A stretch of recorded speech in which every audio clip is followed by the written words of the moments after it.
Thank you for tuning in to the Golden State Media Concepts Fantasy Football Podcast, the show that covers everything fantasy football, from regular fantasy leagues to IDP leagues to daily fantasy leagues such as FanDuel and DraftKings. We got you covered. I'm your host, Tate, and I also got my co-host today, Owen Sullivan. How you doing there, Owen? I'm doing well, thank you. Excellent. So you ready to talk about some quarterbacks today? Absolutely, let's go. Are you looking for the very best NFL and college football podcast? Then check out the GSMC Football Podcast. Get the latest football news both on and off the field. From the NFL Draft to trades to the rumor mill to the NFL Combines, they got you covered. That's GSMCpodcast.com/football-podcast. Get updates on college rivalries, game day insights, and much, much more. It's football talk the way you want it. This show eats, sleeps, and breathes football. Don't forget to like them on Facebook and follow them on Twitter. Visit GSMCpodcast.com for more info.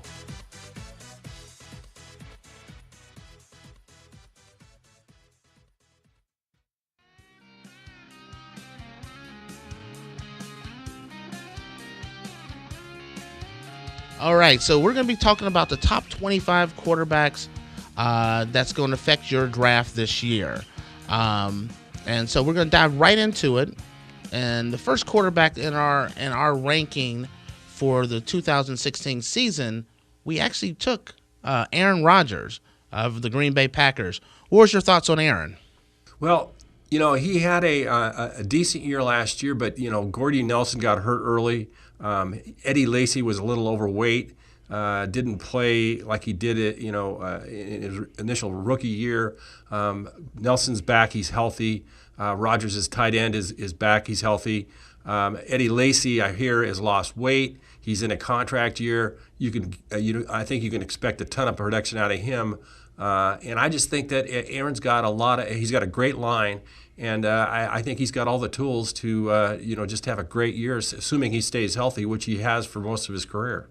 You know what? I agree. Aaron Rodgers, he slipped a little bit this last season, but a big part of that was losing Jordy Nelson was a huge, huge loss for him.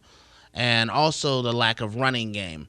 With the fact that Eddie Lacy, the weight was a big issue last year with Eddie Lacy, I agree with you. Eddie Lacy's coming in shape. He has very strong receivers because all his receivers are healthy. I really do expect a big bounce back year for Aaron Rodgers. So we kind of both agree that Aaron Rodgers would be the number one pick as far as quarterbacks go. Now, when you're thinking about quarterbacks, Owen, if you're in your draft, what round are you thinking about taking a quarterback? If I've got the first pick, or actually either the first through 4 picks, I would probably take a quarterback at that point. After that, between quarterbacks 4 through 10, I'm more interested in finding wide receivers than I am quarterbacks because they are more solid and are going to be more important in your game than the actual quarterback is, because the other quarterbacks 4 through 10 are going to be about the same.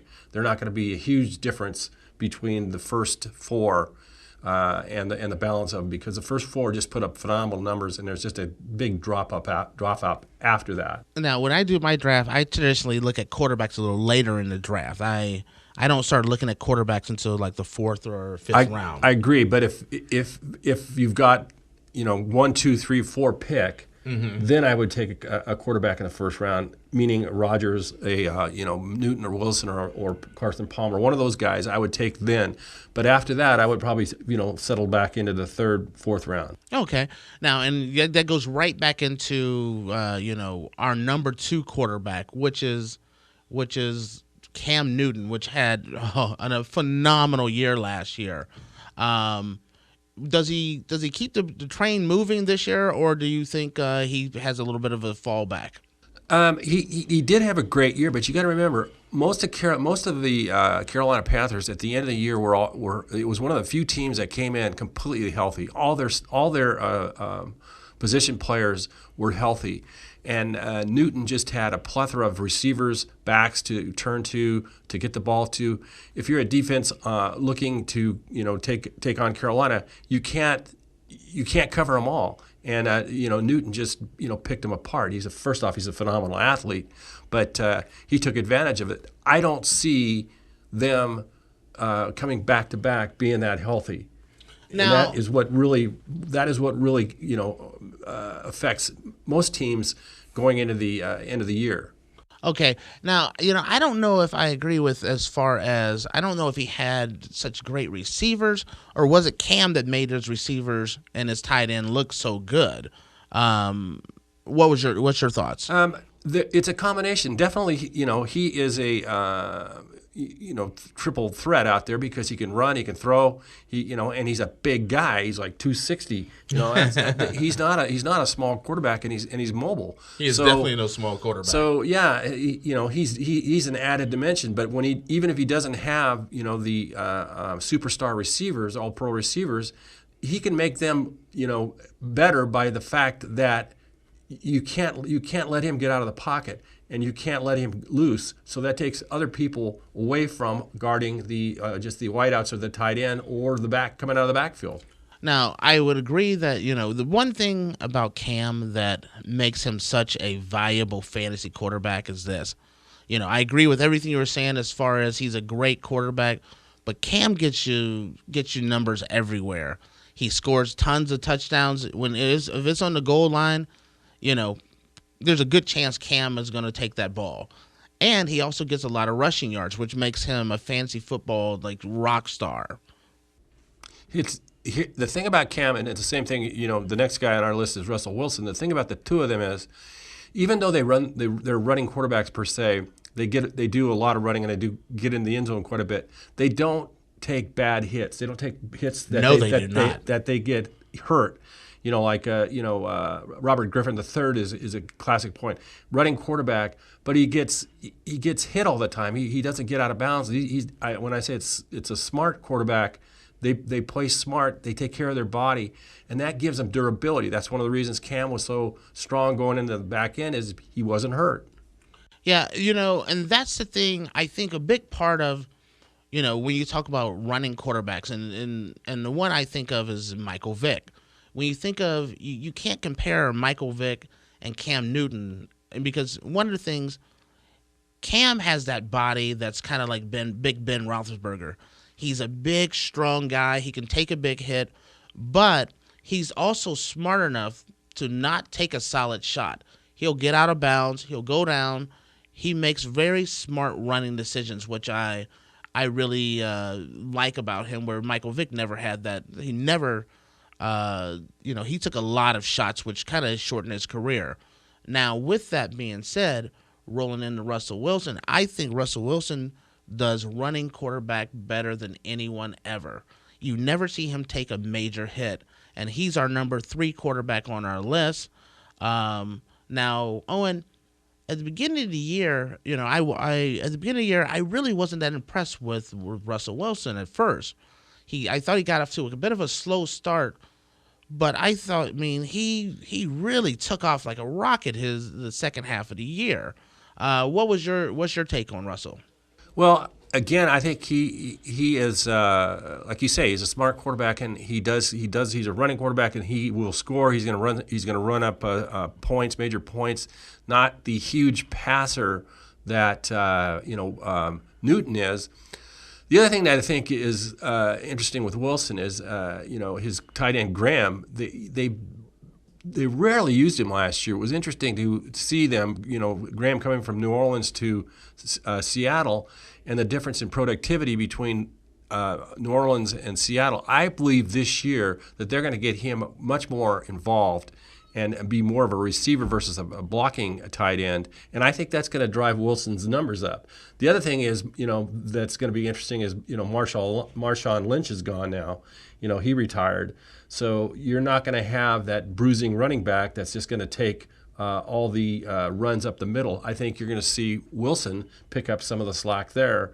And on the goal, the short goal line stuff, I think you're going to see, unless Seattle has a major back that's similar to Lynch, I think Wilson's going to be picking up some of those short touchdowns.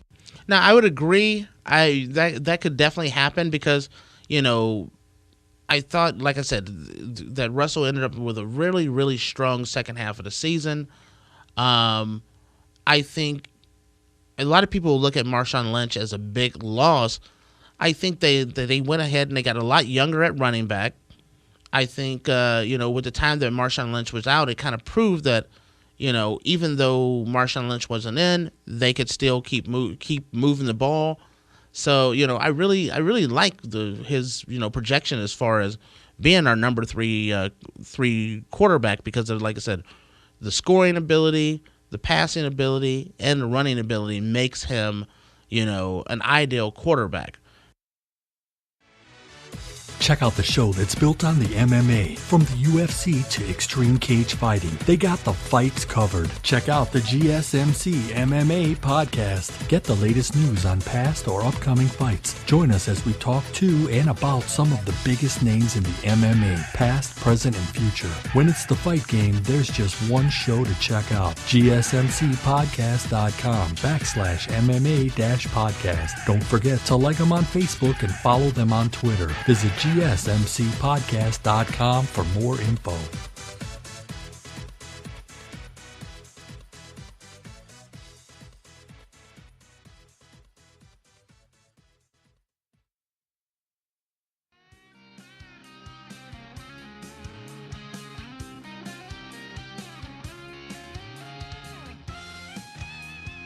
Our number 4 quarterback is what you would call the typical, prototypical quarterback.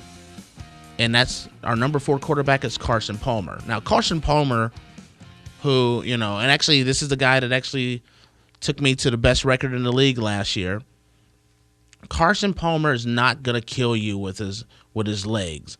But Carson Palmer is one of those guys that can actually carve you up with all those great receivers that the Cardinals have.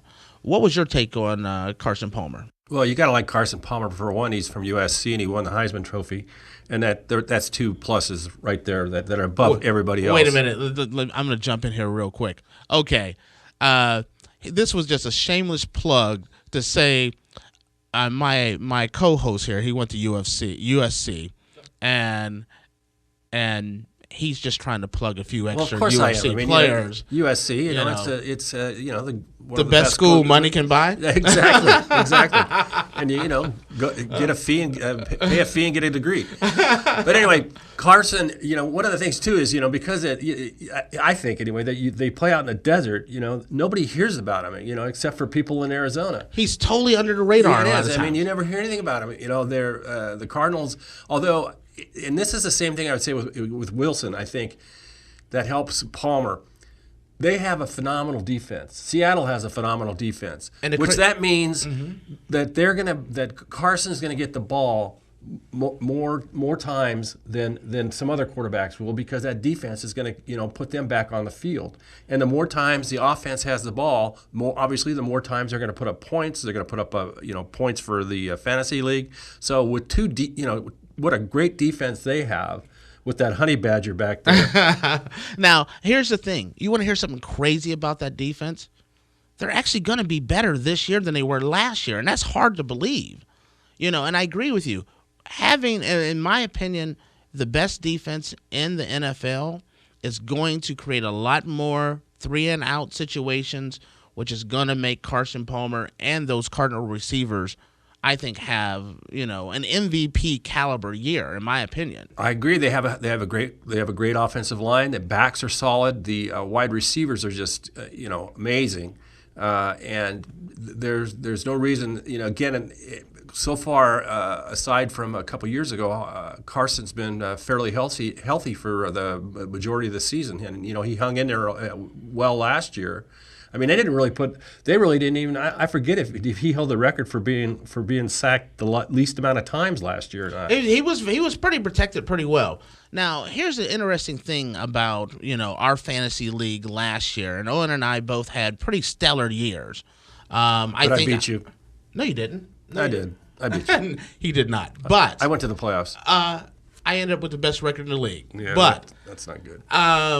Don't count. Anyway, only thing I was getting at is the fact that, one of the things that happened during the middle of the season was the fact that I ended up drafting Carson Palmer and Tom Brady, and I ended up trading Tom Brady to Owen, which these two quarterbacks, Carson Palmer and Tom Brady, really catapulted our season and our seasons and our records to the point where it took both of us to the playoffs as two of the top two teams in the league. And with that, Carson Palmer was a big stud. Tom Brady was a big stud, and that goes into our number 5 quarterback, Tom Brady, who I can't believe we're dealing with this still a year later with Deflategate. He's going to be suspended 4 games, but he's still fighting it. What do you think about the fact that we're putting him at number 4, even though number 5, even though he's going to be suspended? Well, that was hanging over his head last year, so a lot of people didn't bother drafting him. So, and there's always a possibility that will go away before the season starts. But even if it didn't, I would take Brady in the second or third round, and in the whatever round it was that I had either ahead or behind him, I'd pick up another quarterback number 10 through 17, because in the 4 games that Brady's going to be gone, you're still you still have Gronk, you still have the wide receivers that he has, and the whatever Bill Belichick fills in for his tailbacks. They're still going to score points, and they'll be fine. But the quarterbacks that you pick are not going to put up Brady numbers, but they're not going to be that much further behind that you would lose ground if you have a decent quarterback, just a fill-in quarterback. And then after Game 4, when Brady comes back, Game 5, then you could pick up the pace and go to town with them just like last year. Now, when I think about Brady, and I do agree that I think a lot of people will look at Brady and say, because of the suspension, a lot of people are going to pass on him. You're a little more bullish on Brady than I am as far as where I would draft him. I wouldn't go and draft him as like the number in the 3rd round, but around 4th or 5th round, I would definitely take a flyer and draft him in the 5th round. But see, it's not a flyer. Wait, and it's not. And I agree with you on it. It's not a flyer. He's one of the closest things to a lead pipe lock of a quarterback that you can have. I agree with you on that. It's just when I look at the big difference between, waiting. If I was going to wait for a quarterback that's going to be out 4 weeks, take a 5th week for him to get back in the swing of things. So, until, week 6, I'm going to lose my quarterback for 7 weeks when you mix in a bye.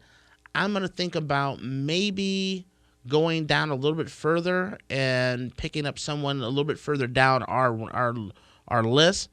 But I would not think you were crazy for drafting him, because I think he is one of those guys that can really change your entire season. And, so I don't argue with you or disagree that he is one of those guys that is a game-changing type player on your fantasy roster.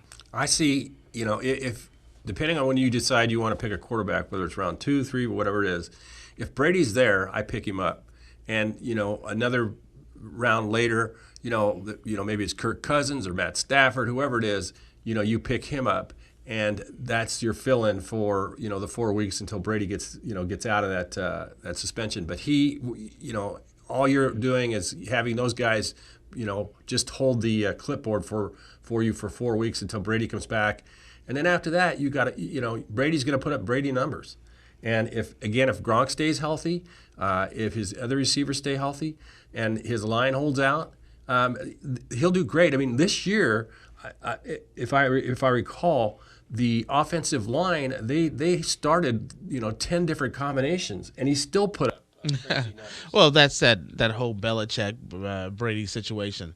Now let's move on from Brady, and let's move on to another guy that there's a lot of discussion about, and that is you could have this guy anywhere from number 1 to number 10. And that's Andrew Luck. Andrew Luck he missed a lot of games last year. He kind of had a bit of a rough season. But, for pure talent, if you were in a dynasty league, that would be the quarterback that you'd want for the future. Luck is in my opinion, one of those. He's not quite at the elite level, but he's not far from it. Again, he doesn't have Cam Newton or Russell Wilson type athletic ability, in that he's got the speed or the ability to score as much as those guys do. But he is definitely a tough hombre. And when he is on, he can put up the points. Again, depends on Indianapolis, how they fare this year, how their receiving core holds up.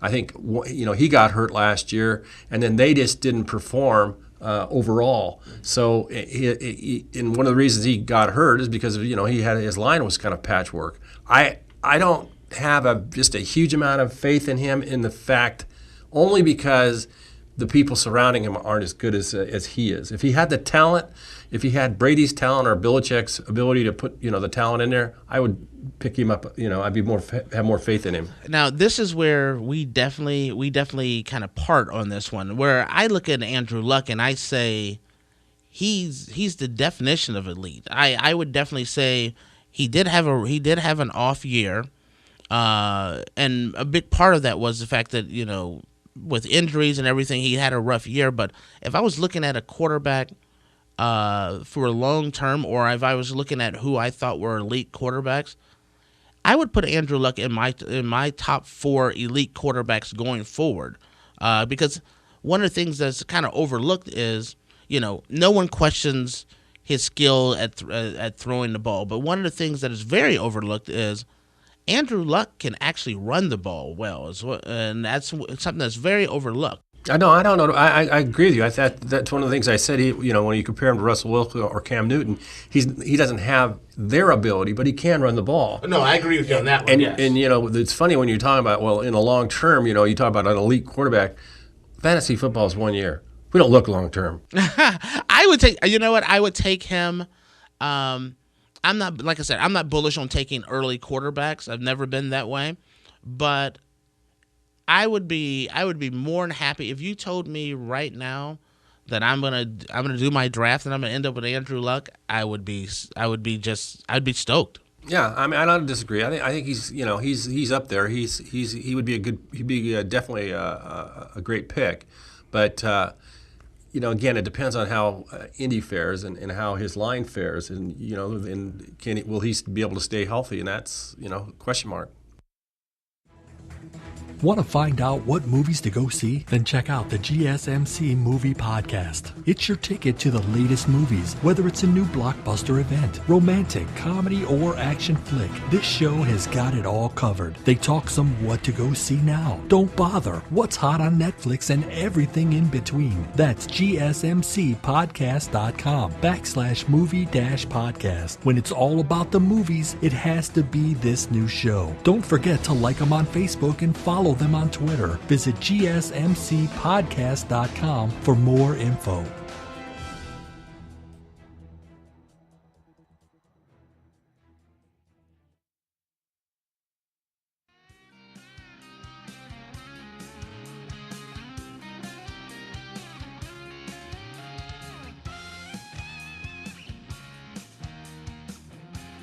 Okay, now let's move on to our number 7 quarterback, and that's Big Ben Roethlisberger. Wow, I couldn't even say his name properly. Big Ben Roethlisberger from Pittsburgh. Probably got the best receiving core in football, in my opinion. I think he has the best of a lot of things right now. And with Bell in the backfield, probably one of the best backs in the NFL.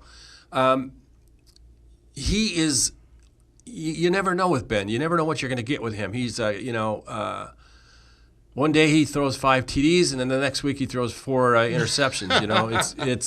He's almost got Brett Favre's gunslinger mentality. So you're saying a little feast or famine then? Yeah, but again, Pittsburgh has so many, just incredible players, skilled players, that him throwing 3 interceptions, they seem to make it up. It doesn't kill him, but he is just sometimes all over the board. Again, though, one of the things you're saying about Luck is, a lot of people don't give him a lot of credit for his running ability. It's not so much his running ability; it's more of his scrambling ability and making plays. Yeah, and then he is such a beast. He's tough to bring down for defenses, to sack him. So that sometimes can be good, sometimes can be bad. He can try to make, because he's so strong and stuff. He can get loose and then he tries to make plays. And sometimes it comes back and bite him. Now, my take on Big Ben is this. When you look at the team around Big Ben, he's loaded with wide receivers. I mean, loaded. The team has definitely gone more toward passing the ball. You look at the running game. I mean, even if you talk, like last year I drafted Le'Veon Bell and ended up losing him very early in the season. But you look at what D'Angelo Williams did last year. So you have, if you don't have to worry about the running game when it comes to Pittsburgh, they're covered, whether it's their starter, which is arguably the best running back in the NFL, and I would say arguably the best backup in the NFL. So if you have a team with a great running game and stellar wide receivers, you got a guy that's going to put up some good numbers, in my opinion. And Bell is, also, a great receiver coming out of the backfield. He's an excellent receiver coming out of the backfield. That's what I'm saying. When you talk about Pittsburgh, they've arguably got the best skill players in the NFL. And, it's up to Ben to get the ball to him. But, sometimes he makes it happen and sometimes he doesn't. But you never know with him. Okay, so let's go on to our next quarterback here. So, and let's recap a little bit here. So we went with our number 1 quarterback was Aaron Rodgers. Number 2 was Cam Newton. 3, Russell Wilson. 4, Carson Palmer. 5, Tom Brady. We just covered Andrew Luck and Big Ben, which goes into our number 8 quarterback, which is Eli Manning.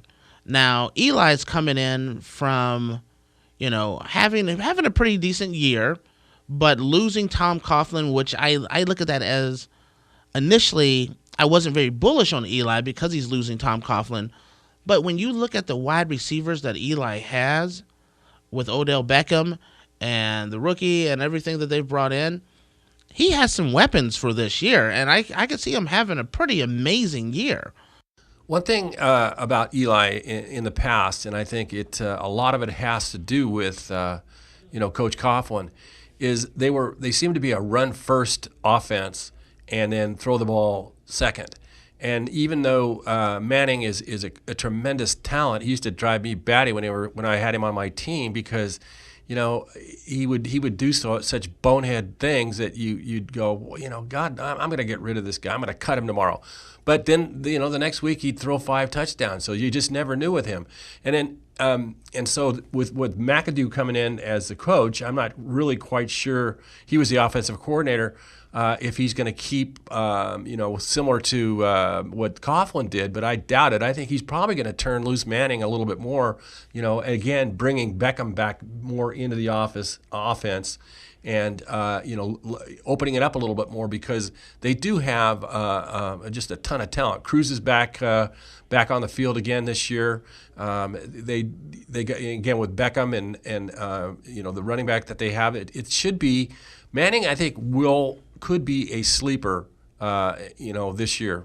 Now, I agree with you that he could be a major sleeper because he has one heck of a receiving core. My big giant question mark is Victor Cruz. The type of injury that he has, I'm not really that keen on him as far as, and when we talk about wide receivers later, I'll give you my take on Victor Cruz, but I'm not really that keen on him right now, but I am definitely bullish on Eli. And one of the questions that pops up in my head a lot of times when I think about Eli is because Tom Coughlin was definitely a run first type of coach. Do you think he held Eli back a little bit? And the reason why I say that is when Coughlin was a coach, I always tried to get me a New York Giants kicker because they were always going to get you, within scoring range, but the kicker was always going to, get the 3 points. And so I was always very bullish on Giants kickers. I do see this as a situation where with Coughlin gone, maybe the reins will be off Eli, and he'll have a bit of a bigger year this year. What's your thoughts? Absolutely, I agree with you 100% that Coughlin held him back. Coughlin was, he's an older school type coach, more, traditional, run. Run first and then, look to the pass. I mean, he has opened it up, a little bit in the last few years as Eli's gotten, a little bit more mature and better at reading defenses and stuff like that. But I still think he held him back. I don't know the statistic, but I think that the Giants probably were one of the, threw the ball the least. We're in the bottom probably 10 in throwing the ball this last couple of years. So with McAdoo coming back in and with Manning's receiving core, I mean, I got to believe that they're going to be, he's a younger coach, I got to believe they're going to open it up. Now, and I agree with you. Now, audience, I want you to make sure you understand. We're not saying that Tom Coughlin isn't a great coach. No, not at all. We're just saying that, he was more old school where he's more run first, very conservative offense, which I think kind of, slowed up as much as far as fantasy value goes for Eli Manning. We don't, we're not saying anything bad about Coach Coughlin. We're just worried about fantasy stuff. And as far as fantasy football goes, he ruined a lot of teams that way. I would agree. Now, okay, let's talk about a guy who has been known as a fantasy football stud, but I'm just being honest. I feel like he's going to be a fantasy football dud this year. And most people would disagree with me. Our number 9 quarterback is Drew Brees. I'll let you go first on Drew Brees. Give me your take on Brees. I was surprised that his productivity fell off as much as it did last year. And I got to believe that, one of the major factors was the fact that Jimmy Graham went to Seattle. But that being said, he still had, a pretty strong receiving core, although Colston, I think, is retiring this year or retired last year, so he's not going to be around. But Sean Payton and the brain trust at the Saints know how to draft. They know how to bring in players to, fill the slots, kind of like Belichick does it a little bit. And I think, if Brees has the talent, around him, he's got the ability just to pick a defense apart. And, their biggest problem in the past has been they have no defense. They score 30 points, and, their defense gives up 31. So it's not like, Palmer and Wilson where the defense is going to keep them on the field. In Drew's case, I think the defense is going to keep them off the field. Now, I agree with you. This is just one guy's take. This is my take. Drew Brees is the quarterback, and a lot of people are going to disagree with me. Drew Brees is the one quarterback on this ranking I don't agree with. I would not draft Drew Brees whatsoever this year. And this is and my reason is this. Bad defense. His receivers, suspect. Running game, okay. And he's an older quarterback. There's too many red flags when it comes to Drew Brees. I would pass on him. That would be my recommendation. Now, what about you? Would you want Drew Brees as your quarterback this year?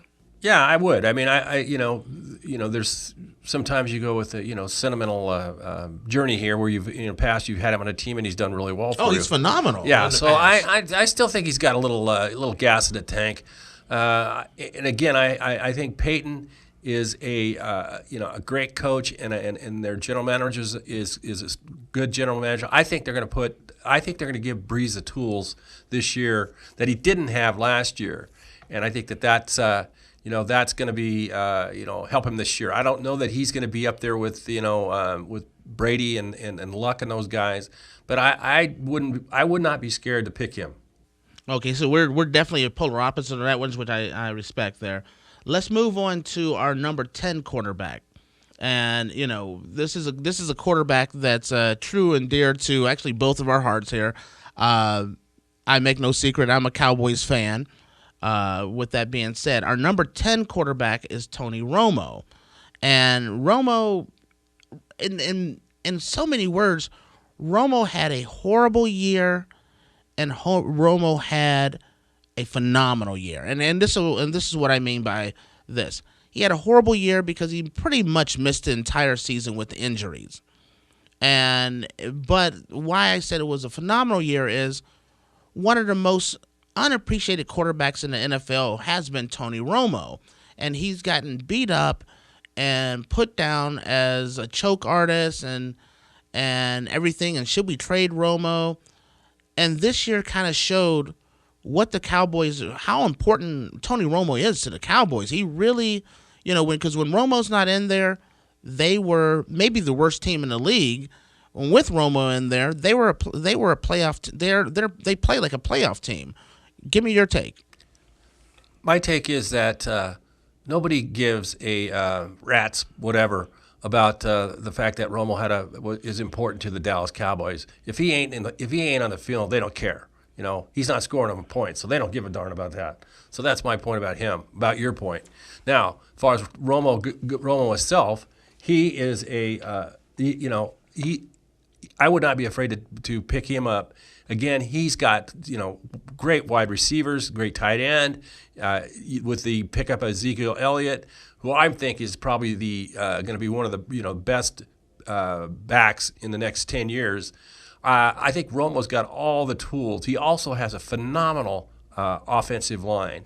I would agree with you on that. He got injured on a freak play last year, and it just ruined Dallas' season.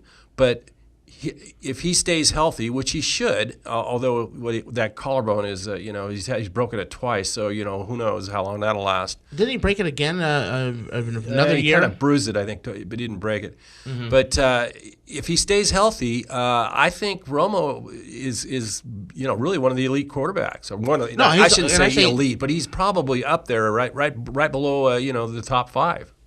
Yeah, I would agree. I think Romo's one of those quarterbacks that, when healthy, if you ended up with him, your team is in a good place, because I think Romo's going to slide a little bit in the draft this year, because I think a lot of people are going to look at his injury history and they're going to pass on him. I think he's maybe one of the best fantasy buys in this year's fantasy draft. I agree. I think he's, I have no problem. If I ended up with him as my number 1 quarterback, it'd be okay with me. I'd be good. Okay, guys. So now we've covered our top 10 quarterbacks, which I'm going to recap again here, which we had Aaron Rodgers, Cam Newton, Russell Wilson, Carson Palmer, Tom Brady, Andrew Luck, Big Ben Roethlisberger, Eli Manning, Drew Brees, and then we capped it off with Tony Romo. From here, what we're going to do is we will be back next week, and we will actually conclude our top 25, where we will be covering number 11 through 25. And with that being said, we want to thank you for listening to the Golden State Media Concepts Fantasy Football Podcast. You can follow us by going to Facebook or Twitter. You can visit us at www.gsmcpodcast.com, and you can also download us on iTunes. With that, I really appreciate my guest Owen for coming in. Thank you for having me. All right, and tune in to our next episode where we'll cover the rest of our quarterbacks. Thank you, and have a good night.